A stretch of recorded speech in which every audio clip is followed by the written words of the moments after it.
Sugarbread is about a girl's coming of age in Singapore during the 1990s. She's about 10 or 11 years old. She's sort of discovering who she is and where she fits in Singapore society, and she's realizing that her identity doesn't quite tick a box.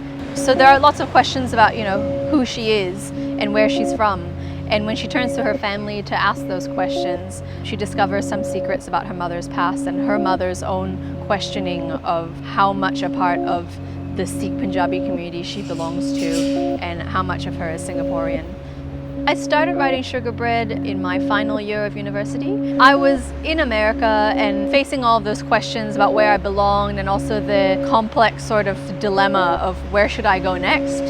Should I stay in America? Should I go back home? And then where is home exactly? I also felt quite homesick for some aspects of Singapore, and I was quite surprised because I lived out of Singapore for many years before, but I suppose living away from family and living away from things that were familiar to me made me want to write about a fictional world that was very much based on my coming of age as a young Punjabi girl in Singapore. Religion and language are the easiest ways to keep a culture alive and to make sure that your kids are still embracing the culture of their origins.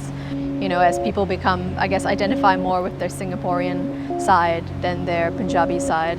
And that's what happens a lot in this novel, where Pin's character and even her mother's character embrace a more modern identity, but then they feel like they're going to be punished for it, or they feel that they're being watched and they're going to be reprimanded for it. So they quickly kind of scuttle back into being religious. There are a lot of women in the novel, and they're quite strong female characters. In a conservative culture, in a conservative community, it's the women whose honor has to be protected.